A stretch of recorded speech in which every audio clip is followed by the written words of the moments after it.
안녕하세요. 청강TV의 김인숙입니다. 한 영혼에게 관심을에 대한 인생 문장을 시작합니다. 프란츠 카프카의 시 절망하지 마라.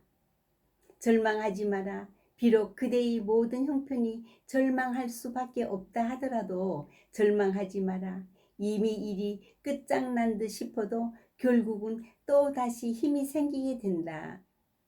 프란츠 카프카는 체코의 수도인 프라하에서 1883년 유대인 부모의 장남으로 태어났습니다. 카릴 대학에서 박사 학위를 취득하고 보험회사에 취직했으나 그의 유일한 의미와 목표는 문학 창작이었습니다. 결핵 진단을 받고 보험회사를 사직하고 오스트리아의 빈 근처 결핵 요양원 키얼링에서 40세의 나이로 사망합니다. 모든 서류를 소각하기로 유언을 남겼으나 그의 친구 막스 브로트가 카프카의 유작을 출판하여 현대 문학사에 그 이름을 남깁니다.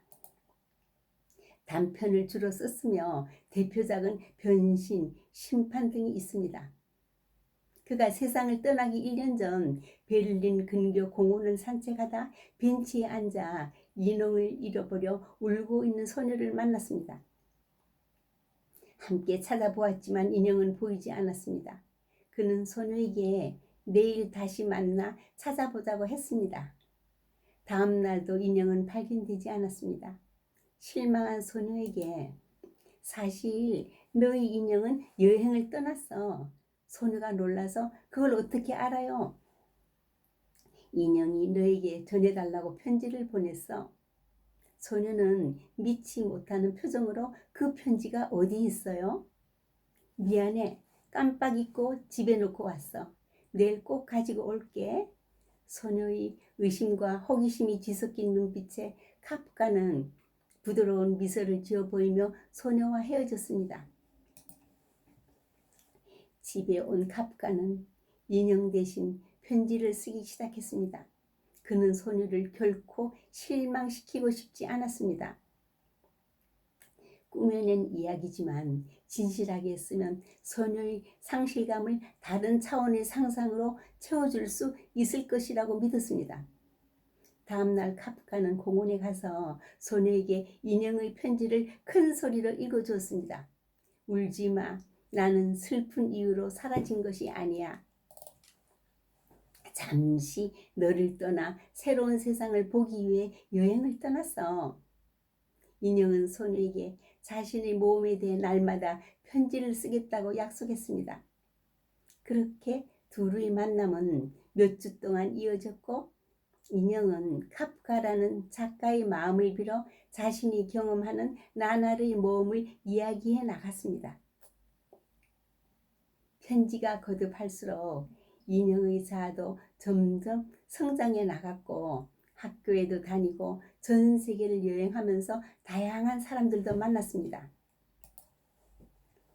소녀는 카프카의 상상 속 이야기에 몰입하게 되었지요.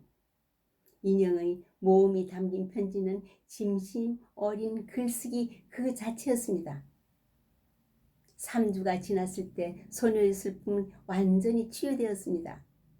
마지막 날 카프카는 마침내 베를린으로 돌아온 인형, 실제로는 카프카가 소녀를 위해 산 선물이죠. 이것을 소녀 앞에 내밀며 인형이 돌아왔다고 했습니다. 내 인형과 전혀 안 닮았어요. 그는 소녀에게 인형의 또 다른 편지를 건넸습니다. 내 여행이 나를 변화시켰어. 소녀는 행복하게 새 인형을 껴안고 집으로 갔습니다. 카프카는 인형의 인격으로 소녀에게 마지막 편지를 쓰면서 그녀가 언젠가는 결혼할 것이고 새로운 삶을 시작할 것이라고 알리면서 다음의 말로 이야기를 맺었습니다. 너도 이해할 수 있을 거야. 우리가 언젠가 다시 만날 수 없으면 그때는 마음에서 서로를 보내주어야 한다는 것을. 그로부터 몇 달 후 카프카는 너무나 이른 나이에 세상을 떠났습니다. 여러 해가 지나 어른이 된 소녀는 인형 속에서 카프카의 서명이 적힌 편지 한 장을 발견했습니다. 내가 사랑하는 것은 모두 언젠가는 사라져 버릴지도 몰라. 하지만 그것들은 반드시 다른 형태의 사랑으로 돌아올 거야.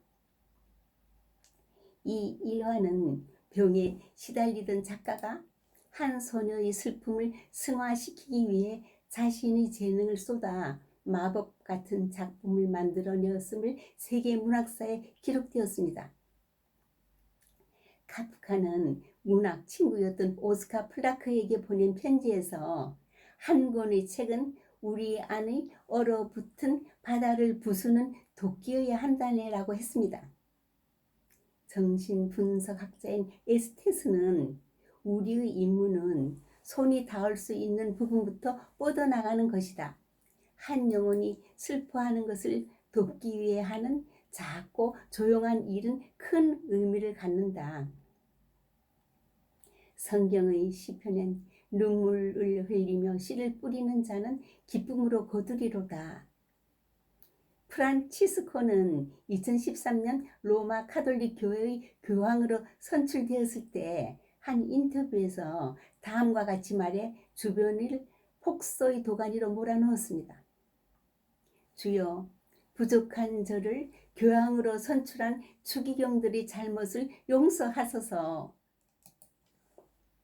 오늘도 학자처럼 공부하고 동화의 주인공처럼 사는 아름다운 날이 되십시오. 감사합니다.